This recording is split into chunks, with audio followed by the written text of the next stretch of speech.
Tutorial sections and training ക്ലാസ്സസിലേക്ക് എല്ലാവർക്കും സ്വാഗതം. ഇന്നത്തെ നമ്മുടെ ക്ലാസ് എന്ന് പറയുന്നത് HTML പ്രോഗ്രാമിങ്ങിൻ്റെ CSS പ്രോപ്പർട്ടീസാണ് നോക്കുന്നത്. VS കോഡിലാണ് നമ്മൾ ചെയ്യുന്നത്.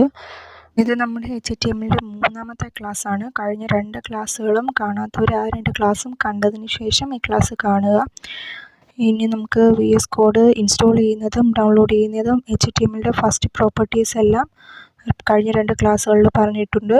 ഇപ്പം നമ്മൾ സ്റ്റൈൽ ചെയ്യുന്നതാണ് നോക്കുന്നത്. അതിനായിട്ട് VS കോഡിൽ നമ്മൾ VS കോഡ് ഓപ്പൺ ചെയ്ത് അതിനകത്ത് ഫോൾഡർ നമ്മൾ ഓപ്പൺ ചെയ്ത് ഫയൽ ക്രിയേറ്റ് ചെയ്യുകയാണ്. ഞാനിവിടെ demo.html എന്ന ഫയലാണ് ക്രിയേറ്റ് ചെയ്യുന്നത്. നമ്മൾ demo.html എന്ന് പറഞ്ഞ ഫയൽ ക്രിയേറ്റ് ചെയ്ത് കഴിഞ്ഞു.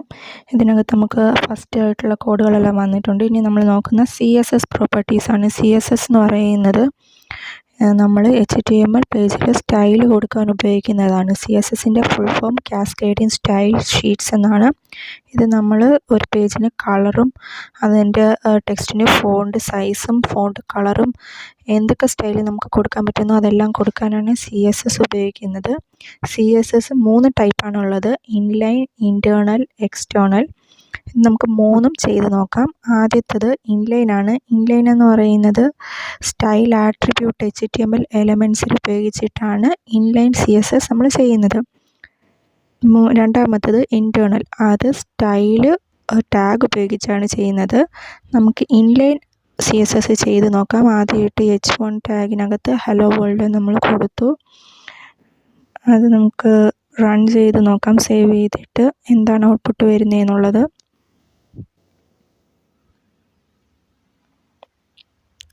ഹലോ വേൾഡ് എന്ന് നമുക്ക് പ്രിൻ്റ് ചെയ്ത് കിട്ടി. അടുത്തതായിട്ട് ഇനി നമുക്കിതിനകത്ത് ഇൻലൈൻ CSS കൊടുക്കാം. അതിനായിട്ട് H1-നകത്ത് സ്റ്റൈൽ ആട്രിബ്യൂട്ട് കൊടുക്കുക. H1 ടാഗിനകത്ത് തന്നെ സ്റ്റൈൽ ഈസ് ഈക്വൽ ടു കൊടുക്കുമ്പോൾ തന്നെ VS കോഡിൽ വരും അതിൻ്റെ സ്റ്റൈൽ എങ്ങനെയാണെന്നുള്ളത്. അതിൽ നമുക്ക് ഇഷ്ടമുള്ള എന്ത് വേണമെങ്കിലും കൊടുക്കാം. കളറോ ബാക്ക്ഗ്രൗണ്ട് ഇമേജോ ബാക്ക്ഗ്രൗണ്ട് കളറോ. ഞങ്ങളുടെ ബാക്ക്ഗ്രൗണ്ട് കളർ കൊടുക്കുന്നു. ഒരു ലൈറ്റായിട്ടുള്ളൊരു കളർ തന്നെ കൊടുത്തു. സെമിക്കോളൻ ഇടണം. Style is equal to double കോട്ട്സിലാണ് നമ്മൾ ഏത് പ്രോപ്പർട്ടിയാണോ യൂസ് ചെയ്യുന്നത് അത് കൊടുത്തിട്ട് സെമിക്കോളൻ ഇടുമ്പം ഔട്ട്പുട്ട് നമുക്ക് കിട്ടിയിട്ടുണ്ട്. ഇനി നമുക്കൊരു P ടാഗ് കൊടുക്കാം.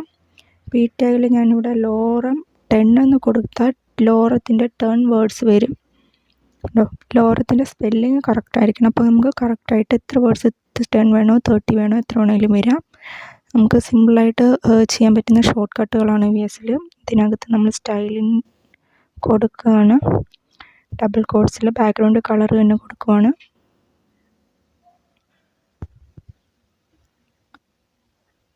ബ്ലൂ വയലറ്റ് കൊടുത്തു. സെമിക്കോളൻ ഇട്ടു.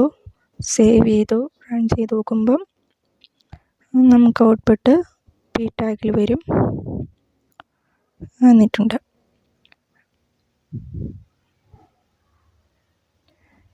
ഇതാണ് നമ്മുടെ ഇൻലൈൻ CSS എന്ന് പറയുന്നത്. ഇതിനകത്ത് നമുക്ക് വേറെ പ്രോപ്പർട്ടീസും ഈ സെമിക്കോളൻ കഴിഞ്ഞിട്ട് കൊടുക്കാം. ഇവിടെ ഞാൻ ഫോണ്ടിന് കളർ കൊടുക്കുകയാണ്. കളർ എന്ന് പറയുന്ന ബ്ലൂ കൊടുത്തു. ഞാനിവിടെ ഡയറക്റ്റ് ബ്ലൂ കൊടുക്കാതെ ഒരു RGB കളർ കൊടുക്കുകയാണ്. അതിനായിട്ട് നമ്മൾ ബ്ലൂ എന്ന് പറയുന്ന സ്ക്വയറിൽ വന്ന് ക്ലിക്ക് ചെയ്താൽ ഇതേപോലൊരു ചെറിയ വിൻഡോ വരും. ഇതിനകത്ത് നമുക്ക് ഡ്രാഗ് ചെയ്യുമ്പോൾ നമുക്ക് ഏത് കളർ വേണോ അത് സെലക്ട് ചെയ്യാം. ഞാനിവിടെ 2020-86 ആണ് സെലക്ട് ചെയ്തത്. അതിൻ്റെ ഔട്ട്പുട്ട് നോക്കുമ്പം നമുക്ക് ഹലോ വേൾഡിൻ്റെ കളർ ചേഞ്ച് ആയിട്ടുണ്ട്. ഇതേപോലെ നമുക്ക് ഇഷ്ടമുള്ള പ്രോപ്പർട്ടീസ് ഇൻലൈനായിട്ട് കൊടുക്കാൻ പറ്റും. ഏത് ആട്രിബ്യൂട്ട് വേണോ ആ ആട്രിബ്യൂട്ടിന് മാത്രമേ അത് എഫക്റ്റ് ചെയ്യത്തുള്ളൂ. ഇതാണ് ഇൻലൈൻ CSS. അടുത്തത് നമുക്ക് നോക്കാം internal CSS. Internal CSS style element ആണ് ഉപയോഗിക്കുന്നത്. HTMLൻ്റെ ഹെഡ് സെക്ഷനിലാണ് നമ്മൾ സ്റ്റൈൽ കൊടുക്കുന്നത്. ഇൻറ്റേർണൽ CSSൽ അതിൽ സ്റ്റൈൽ ടാഗ് ഓപ്പൺ ചെയ്യുക. ഇതിനകത്ത് നമുക്ക് സ്റ്റൈൽ കൊടുക്കാം. ബോഡിക്ക് ഞാൻ ഇപ്പോൾ കൊടുക്കുകയാണ്. ബോഡിക്ക് ഇപ്പം ഒരു ബാക്ക്ഗ്രൗണ്ട് ഇമേജ് കൊടുക്കുകയാണ്. Background image full colon URL അവിടെ ഓട്ടോമാറ്റിക് വരും. URL എന്ന് കൊടുക്കുമ്പോഴേ അതിനകത്ത് സിംഗിൾ കോട്ട്സിനകത്ത് നമ്മൾ ഏത് ഇമേജാണോ കൊടുക്കുന്നത് ആ ഇമേജിൻ്റെ നെയിം കൊടുക്കുക. ഇപ്പം ഞാൻ ഈ സെയിം ഫോൾഡറിൽ തന്നെയാണ് ഇമേജ് കൊടുത്തിരിക്കുന്നത്. യൂട്യൂബ് എന്ന് പറഞ്ഞ ഫോൾഡറിൽ തന്നെയാണ് കോംബ് എന്ന് പറഞ്ഞൊരു ഇമേജ് ഞാൻ സേവ് ചെയ്തിരിക്കുന്നത്. ഇല്ലാന്നുണ്ടെങ്കിൽ നമ്മൾ URL പാത്താണ് പറഞ്ഞു കൊടുക്കേണ്ടത്. നമ്മൾ ഔട്ട്പുട്ട് നോക്കുമ്പോൾ നമുക്ക് ബാക്ക്ഗ്രൗണ്ട് ഇമേജ് വന്നു. ഇതിൽ ബാക്ക്ഗ്രൗണ്ട് ഇമേജ് എന്ന് പറയുന്നത് റിപ്പീറ്റ് ആയിട്ട് വന്നിട്ടുണ്ട്. റിപ്പീറ്റ് ആയിട്ടുള്ള വരാതെ സിംഗിളായിട്ട് വരാൻ വേണ്ടിയിട്ട് നമുക്ക് ബാക്ക്ഗ്രൗണ്ട് റിപ്പീറ്റ് നോൺ റിപ്പീറ്റ് കൊടുക്കണം. റിപ്പീറ്റ് നോൺ റിപ്പീറ്റ് കൊടുത്ത് സേവ് ചെയ്ത് റൺ ചെയ്യുമ്പം നമുക്കത് സിംഗിൾ ഫോട്ടോ ആയിട്ട് കിട്ടും. ഇതിപ്പം ഒരു സൈഡിലാണ് വന്നിരിക്കുന്നത്. നമുക്ക് ഫുൾ കവറായിട്ട് കിട്ടാൻ വേണ്ടിയിട്ട് ബാക്ക്ഗ്രൗണ്ട് സൈസ് കൊടുക്കാം, സൈസ് കവർ കൊടുക്കാം. ഇപ്പോൾ നമുക്ക് ഔട്ട്പുട്ട് ഫുള്ളായിട്ട് സ്ക്രീൻ ഫുള്ളായിട്ട് കവർ ചെയ്ത് ബാക്ക്ഗ്രൗണ്ട് ഇമേജ് കിട്ടും. ഇങ്ങനെയാണ് നമ്മൾ ഇൻറ്റേർണൽ CSSൽ ഓരോ സ്റ്റൈൽ പേജിന് കൊടുക്കുന്നത്. ഇത് നമ്മളിവിടെ ഓട്ടോ കൊടുത്താലും സെയിം ഓട്ടോമാറ്റിക്കായിട്ട് ഒരു മുകളിലേക്ക് എങ്ങനെയാണോ നിൽക്കുന്നത് അതേപോലെ ആയിരിക്കുള്ളൂ. ഫുൾ കവറായിട്ട് വരാൻ വേണ്ടിയിട്ട് കവറിൽ തന്നെ കൊടുക്കണം, ഓട്ടോ കൊടുക്കരുത്. വിഡ്ത്തൊക്കെ ആണെന്നുണ്ടെങ്കിൽ നമുക്ക് ഓട്ടോ കൊടുത്താൽ അതിൻ്റെ സൈൻസ് അനുസരിച്ച് ഓട്ടോമാറ്റിക്കായിട്ട് വരും. എന്നാലും കവർ കൊടുക്കുന്നതായിരിക്കും കറക്റ്റ് പെർഫെക്റ്റ് ആയിട്ട് കിട്ടുന്നത്. മൂന്നാമത്തേന്ന് പറയുന്നത് എക്സ്റ്റേണൽ CSS ആണ്. ഇതെന്ന് പറയുന്നത് നമ്മൾ ലിങ്ക് ചെയ്താണ് കൊടുക്കേണ്ടത്. ലിങ്ക് ചെയ്യാൻ വേണ്ടിയിട്ട് ഇപ്പം ഫോൾഡറിൽ വേറൊരു ഫയൽ ക്രിയേറ്റ് ചെയ്യണം. അവിടെ ഞാൻ സെയിം പേര് ഒന്ന് കൊടുക്കുന്നു. .css ആണ് കൊടുക്കുന്നത്, demo.css ഫയലാണ് നമ്മൾ ലിങ്ക് ചെയ്യേണ്ടത്. ശ്രദ്ധിക്കണം, HTML.html CSSന് .css എന്നാണ് കൊടുക്കുന്നത്. ഇതിൽ നമുക്ക് നേരത്തെ ചെയ്ത ഇൻറ്റേർണൽ CSS എന്ന് കമൻറ്റ് ചെയ്യാം. കമൻറ്റ് ചെയ്യാൻ വേണ്ടിയിട്ട് ഫുൾ നമ്മൾ സെലക്ട് ചെയ്തതിന് ശേഷം കൺട്രോൾ // കൊടുത്താൽ മതി, ഫുൾ കമൻ്റ് ആവും. എന്നിട്ട് സെയിം പ്രോപ്പർട്ടി ബോഡിയിൽ കൊടുത്ത സെയിം പ്രോപ്പർട്ടി തന്നെ ഞാൻ കോപ്പി ചെയ്ത് CSS ഫയലിൽ ചെയ്യുകയാണ്.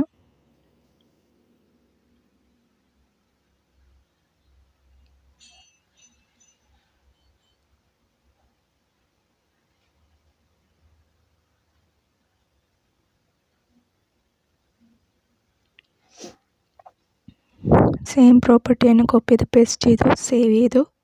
ഇനി നമുക്ക് റൺ ചെയ്ത് നോക്കാം.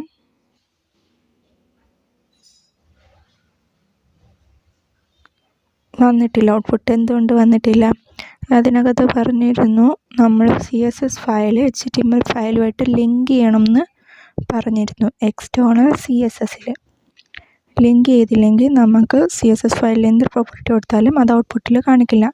അതിനായിട്ട് HTML ഫയലിൽ ഹെഡ് ടാഗിനകത്ത് നമ്മൾ ലിങ്ക് ചെയ്യണം. ലിങ്ക് ചെയ്യുന്നത് മുൻപത്തെ ക്ലാസ്സിൽ പറഞ്ഞു തന്നിട്ടുണ്ട്. ലിങ്ക് ടാഗിൽ hrefൽ ഏത് ഫയൽ നെയിമാണോ ലിങ്ക് ചെയ്യേണ്ടത് ആ ഫയൽ നെയിം കൊടുക്കുക. demo.css കൊടുത്തു, സേവ് ചെയ്തു. ഇനി നമുക്ക് ഔട്ട്പുട്ട് കാണാൻ പറ്റും കൊടുത്ത പ്രോപ്പർട്ടികൾ. ഔട്ട്പുട്ട് കിട്ടി. ഇതാണ് എക്സ്റ്റേണൽ CSS. 3 CSS നമ്മളിപ്പോൾ നോക്കി: ഇൻലൈൻ, ഇൻറ്റേർണൽ, എക്സ്റ്റേണൽ. ഇൻലൈൻ എന്ന് പറയുമ്പോൾ ഏത് ആട്രിബ്യൂട്ടിലാണോ അതിൽ സ്റ്റൈൽ ആട്രിബ്യൂട്ട് കൊടുക്കുന്നതാണ്.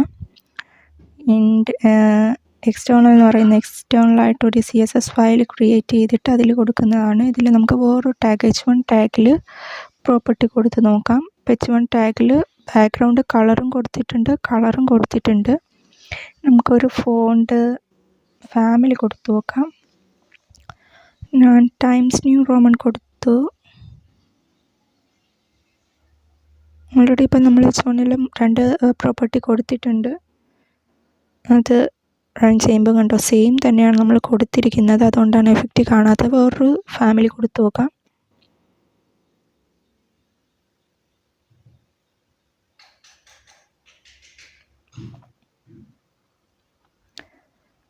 ഒരു ഫാമിലി കൊടുത്ത് ഔട്ട്പുട്ട് നോക്കാം. ചേഞ്ച് വന്നിരിക്കും. റിഫ്രഷ് ചെയ്തു, ചേഞ്ച് ആയിട്ടുണ്ട്. ഇതിപ്പോൾ നമുക്ക് വേറെ പ്രോപ്പർട്ടീസ്, ഇഷ്ടംപോലെ പ്രോപ്പർട്ടീസ് ഉണ്ട് CSSന്. ഇമേജ്, ബോർഡറൊക്കെ കൊടുക്കാം, ടേബിൾ, ഫോമൊക്കെ കൊടുക്കാൻ പറ്റും. നമ്മൾ HTML സ്റ്റൈൽ കൊടുക്കുന്നത് കാസ്കേഡിങ് സ്റ്റൈൽ ഷീറ്റ് വഴിയാണ്, CSS ഉപയോഗിച്ചിട്ടാണ്. നമുക്കൊരു പി ടാഗിന് എന്തെങ്കിലും ഒരു സ്റ്റൈൽ കൊടുത്ത് നോക്കാം. അതിന് മുമ്പ് നമുക്ക് വേറെ പ്രോപ്പർട്ടീസൊക്കെ നോക്കാം. അതിൽ ഇൻലൈൻ നോക്കി, ഇൻറ്റേർണൽ നോക്കി, എക്സ്റ്റേർണൽ നോക്കി. 3 തമ്മിലുള്ള ഡിഫറൻസ് എല്ലാവർക്കും മനസ്സിലായി കാണുമല്ലോ. H1 ടാഗിൽ കൊടുക്കുന്നതാണ് ഇൻലൈൻ, സെയിം ലൈനിൽ തന്നെ കൊടുക്കുന്നത്. ഇതെന്ന് പറയുന്നത് ഇൻറ്റേർണൽ CSS ആണ്. ഹെഡ് ടാഗിൽ സ്റ്റൈൽ ടാഗ് കൊടുത്തിട്ട് പ്രോപ്പർട്ടീസ് കൊടുക്കുന്നത്. മൂന്നാമത്തെയാണ് എക്സ്റ്റേർണലാണ് സെപ്പറേറ്റ് നമ്മളൊരു CSS ഫയൽ ഉണ്ടാക്കി അത് ലിങ്ക് ചെയ്ത് പ്രോപ്പർട്ടീസ് അപ്ലൈ ചെയ്യുന്നത്. നമുക്ക് ഫോണ്ട് ഫാമിലി, സൈസ്, കളർ എല്ലാം തന്നെ കൊടുക്കാം. നമുക്കൊരു CSS ബോർഡർ കൊടുത്ത് നോക്കാം. അത് ഇതുവരെ സ്റ്റൈൽ ചെയ്ത് നോക്കിയിട്ടില്ല. CSS ബോർഡർ ചെയ്ത് നോക്കാം. അതിനായിട്ട് നമ്മളിപ്പോൾ ഏത് ടാഗാണോ, ഏത് ടാഗിൽ വേണമെങ്കിലും കൊടുക്കാം. ഇപ്പോൾ ഇവിടെ സെയിം കൊടുത്ത് തന്നെ പി ടാഗിൽ നമുക്ക് ചെയ്ത് നോക്കാം. പി ടാഗിൽ ബാക്ക്ഗ്രൗണ്ട് കളർ മാത്രമേ കൊടുത്തിട്ടുള്ളൂ. നമുക്ക് എക്സ്റ്റേർണലായിട്ട് p tag border full colon 1px solid black കൊടുക്കാം.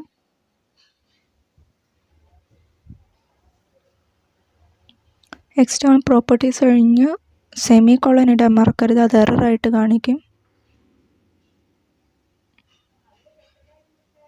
ബോർഡർ വന്നിട്ടുണ്ട്. നമുക്ക് ഈ കളർ ആയതുകൊണ്ടും സൈസ് കുറവായതുകൊണ്ടൊന്നും ക്ലിയർ കാണത്തില്ല. നമുക്ക് അതുകൊണ്ട് പി ടാഗ് മാറ്റിയിട്ട് അതൊരു H1 ടാഗിൽ കൊടുത്ത് നോക്കാം. ബോഡി ഇമേജ് നമുക്ക് ബാക്ക്ഗ്രൗണ്ട് ഇമേജ് മാറ്റി നോക്കിയാൽ ക്ലിയർ ആവുമോ നോക്കാം. അങ്ങനെ കറക്റ്റൊന്നും കിട്ടുന്നില്ല. ഒരു H1 ടാഗിൽ കൊടുത്തു നോക്കാം. അപ്പം നമുക്ക് ക്ലിയർ ആയിട്ട് ബോർഡർ കൊടുത്തേക്കെന്ന് അറിയാൻ പറ്റും. P1 മാറ്റി H1 ആക്കി.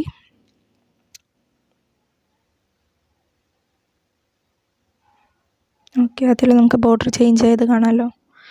ഇനി നമുക്ക് ഇങ്ങനെ സെപ്പറേറ്റ് ഒരു ടാഗ് കൊണ്ട് കൊടുക്കുന്ന സെപ്പറേറ്റ് ഓപ്പൺ ആക്കേണ്ട ആവശ്യമില്ല.